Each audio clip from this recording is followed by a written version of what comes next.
ఇచ్చారు. ఇది అందరికీ తెలిసిందే. అయితే నిన్న చేనేత దినోత్సవం సందర్భంగా స్వయంగా చంద్రబాబు గారు నేతన్న సేవలో కార్యక్రమంలో భాగంగా చీరాల నియోజకవర్గంలో ఏర్పాటు చేసినటువంటి ఒక కార్యక్రమంలో పాల్గొని ఆ నేతన్నలకు ఇప్పటి వరకు కూటమి ప్రభుత్వం ఏం చేసింది, బీసీలకు ఏం చేసింది, రాబోయే రోజుల్లో బీసీలకు ఏం చేయబోతుంది అనేది స్వయంగా ఆయనే ఆ వేదిక సాక్షిగా అందరికీ కూడా వివరించడం జరిగింది. నేతన్నలకు ముఖ్యంగా ఎన్నికల సమయంలో నేతన్నలకు 25,000 రూపాయలు ఇస్తామని హామీ ఇచ్చారు. ఇచ్చిన హామీకి కట్టుబడి నిన్న చేనేత దినోత్సవం సందర్భంగా 71,500 మంది చేనేత కుటుంబాలకు ఒక్కొక్కరికి 25,000 రూపాయల చొప్పున 179 కోట్ల రూపాయలు విడుదల చేశారు వాళ్ళ ఖాతాల్లోకి.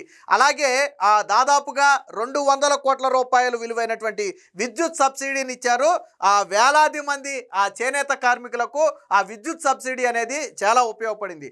అలాగే బీసీల రక్షణ చట్టం చేస్తామని చెప్పి గతంలో చంద్రబాబు గారు హామీ ఇచ్చారు. హామీకి కట్టుబడి రక్షణ చట్టం కూడా సిద్ధమవుతుంది. దానికి సంబంధించినటువంటి ముసాయిదా కూడా రెడీ అయిపోయింది. బహుశా వచ్చే చేనేత దినోత్సవం నాటికి రక్షణ చట్టం కూడా రావచ్చు అని చెప్పి చంద్రబాబు గారు వేదిక సాక్షిగా చెప్పారు. అలాగే 50 సంవత్సరాలకే చేనేత కార్మికులకు 50 సంవత్సరాలకే పింఛన్ ఇస్తామని చెప్పాము. ఇచ్చిన మాటకు కట్టుబడి ప్రతి నెల 4,000 రూపాయలు వాళ్ళ చేతికే మేము తీసుకువచ్చి 1వ తారీఖు ఉదయం అందిస్తున్నామని చెప్పి నిన్న చంద్రబాబు గారు అయితే చెప్పడం జరిగింది. అంటే మొత్తంగా ముఖ్యంగా బీసీల రక్షణకు సంబంధించి కావచ్చు, బీసీల సంక్షేమానికి సంబంధించి కావచ్చు, బీసీలలో ముఖ్యంగా నేతన్నల సంక్షేమానికి కావచ్చు, వాళ్ళు చేస్తున్నటువంటి కృషి అంతా ఇంత కాదు. మీకు గుర్తుంటే నారా లోకేష్ కూడా ఎక్కడికి వెళ్ళినా చేనేత ఏదైతే మంగళగిరి చేనేత కార్మికులు నేసినటువంటి పట్టు వస్త్రాలు ఉంటాయో వాటిని సమర్పించి ఆయన గర్వంగా చెప్తున్నాడు. మా నియోజకవర్గంలో చేనేత కార్మికులు నేసినటువంటి పట్టు వస్త్రాలని చెప్పి ఆయన గర్వంగా చెప్పి వాటినే సాలువాల రూపంలో వాళ్ళకి కప్పటం జరుగుతుంది. చేనేతతో తయారు చేసినటువంటి చీరలను ఇతర దేశాలకు వెళ్ళినప్పుడు అక్కడ విదేశీ మహిళా ప్రతినిధులకు కూడా ఇవ్వడం జరుగుతుంది.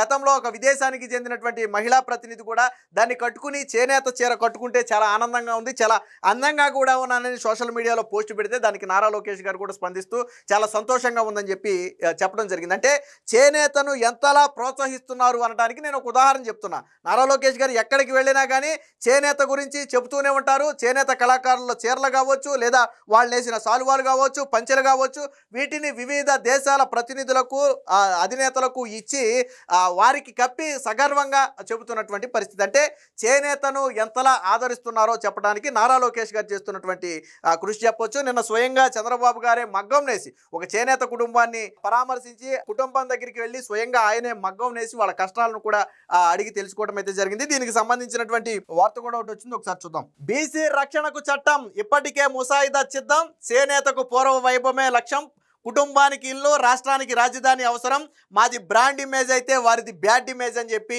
జగన్మోహన్ రెడ్డిని అయితే విమర్శించడం జరిగింది. బీసీలు 45 ఏళ్లుగా తెలుగు తేదేపాకు వెన్నుముక్కగా నిలిచారు, కూటమి ప్రభుత్వం ఏర్పాటులో కీలకమయ్యారు, వారి రుణం తీర్చుకుంటాం, బీసీ సంక్షేమం రక్షణకు త్వరలోనే చట్టం చేస్తున్నాం, దీనికి ముసాయిదా కూడా సిద్ధమైందని చంద్రబాబు స్పష్టం చేశారు.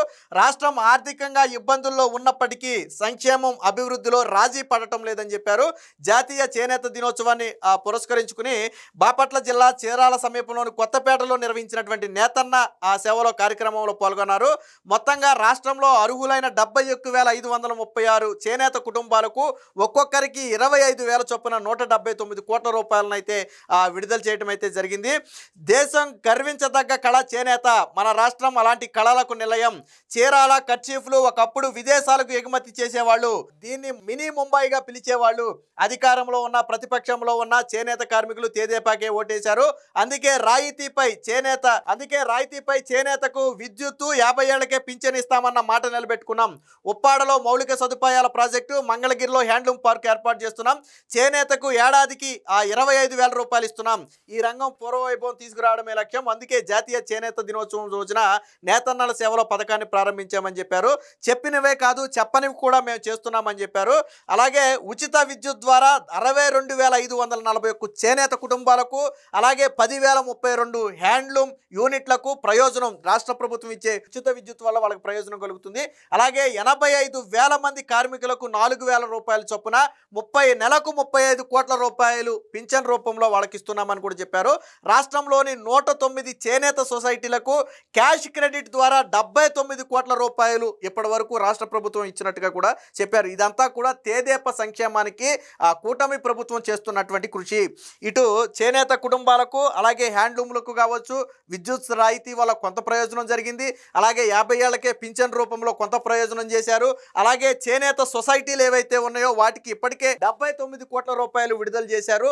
అదే కాకుండా కొన్ని ప్రాంతాల్లో చేనేత డెవలప్మెంట్కి అవసరమైనటువంటి ప్రాజెక్టులను కూడా తీసుకొస్తున్నారు. దీనికి సంబంధించినటువంటి వార్త కూడా ఒకసారి చూద్దాం. అలాగే అమరావతిలోని శాఖమూరులో చేనేత హస్తకళా మ్యూజియాన్ని, విశాఖలో 4200 కోట్లతో టెక్స్టైల్ రీసైక్లింగ్ యూనిట్లు కూడా ఏర్పాటు చేస్తున్నట్టుగా అయితే చంద్రబాబు గారు చెప్పారు. అలాగే ఇప్పటి వరకు బీసీలకు ఏ రంగానికి ఎంత ఇచ్చారు? మత్స్యకారులకు 505 కోట్ల రూపాయలు ఇచ్చారు. అలాగే వడ్డెరలకు మైనింగ్ లీజులు, గీత కార్మికులకు ఎక్సైజ్ షాపులు కేటాయించారు. సోలార్ రూఫ్ టాప్ ఏర్పాట్లకు బీసీలకు 3 కిలోవాట్లకు అదనంగా 20,000 రూపాయలు రాయితీ ఇస్తున్నాం. గత పాలనలో రోడ్లన్నీ గుంతలే, మన రాష్ట్రాన్ని చూసి ఎగతాళి చేసేవాళ్ళు. మేము రాగానే మరమ్మతులు చేశాం. గడిచిన 2 ఏళ్లలో పేదల సంక్షేమానికి 1,50,000 కోట్లు, అభివృద్ధికి 1,34,000 కోట్లు వెచ్చించాం. ఇసుక అక్రమాలను కట్టడి చేయకుంటే నేనే రీచ్లోకి వచ్చి కూర్చుంటా, బీచ్ల అభివృద్ధికి కట్టుబడి ఉన్నామని చెప్పి చంద్రబాబు గారు అయితే చెప్పడం జరిగింది. ఇక ఇదే సమయంలో వైసీపీ హయాంలో జరుగుతున్నటువంటి అరాచకాలు ఏదైతే జగన్మోహన్ రెడ్డి బయట పర్యటనలోకి వచ్చినప్పుడు జరుగుతున్నటువంటి గొడవలు కావచ్చు, అరాచకాలు కావచ్చు, దాని మీద కూడా చంద్రబాబు గారు అయితే విమర్శలు చేశారు. వాళ్ళు జెన్జీ కాదు గొడ్డలి జీ అని చెప్పి, గొడ్డలి జనరేషన్ అని చెప్పి వాళ్ళని ఎద్దేవా చేస్తూ మొన్న దేవరపల్లి పొగాకు పర్యటన సందర్భంగా వాళ్ళు తప్పతాగి ఒక వ్యాపారిని ఢీకొంటే ఆ వ్యక్తి హాస్పిటల్లో, కోయిలగూడెం హాస్పిటల్లో చికిత్స తీసుకుంటూ మృతి చెందాడు. సో ఆ కుటుంబం ఈరోజు రోడ్డున పడింది. దాంతోపాటు ఒక చిన్న టిఫిన్ సెంటర్ ఉంటే అక్కడ దౌర్జన్యం చేయడంతో వాళ్ళు సామాగ్రి అంతా నష్టపోయి వాళ్ళు ఇబ్బంది పడ్డారు. అలాగే పొగాకు బేళ్లను పూర్తిగా తొక్కేయటంతో అక్కడ పొగాకు రైతులు నష్టపోయారు. ఇలా అడుగడుగునా జగన్మోహన్ రెడ్డి పర్యటనకు వస్తే ప్రజలకు నష్టమే తప్ప ఎక్కడా లాభం జరగటం లేదని ఇదే సందర్భంగా చంద్రబాబు గారు అయితే విమర్శించడం జరిగింది. ఇక అన్నిటికీ మించి చీరాలకు చెందినటువంటి ఒక 90 ఏళ్ల బామ్మ పుష్పవతి అనే ఒక మహిళ చంద్రబాబు గారికి వీరాభిమానిగా ఉంటూ తన జీవితంలో ఎప్పటికీ ఒక్కసారైనా సరే చంద్రబాబు గారిని కలవాలనే కోరిక ఉంది, ఆ కోరిక నెరవేరితే బాగుండని చెప్పి సోషల్ మీడియా వేదికగా ప్రకటించడంతో చంద్రబాబు గారు సోషల్ మీడియా వేదికగానే సమాధానం ఇచ్చారు. నేను ఆ పుష్పవతి గారిని చేనేత దినోత్సవం రోజు, ఆ సభ రోజు నేను ఖచ్చితంగా కలుస్తాను అని హామీ ఇచ్చారు. ఇచ్చిన హామీ ప్రకారం ఆ బామ్మను ఆప్యాయంగా పలకరించి ఫోటో కూడా ఇవ్వడం జరిగింది. ఆ కుటుంబ సభ్యులతో కూడా చంద్రబాబు గారు దాదాపు ఒక 10-15 నిమిషాల పాటు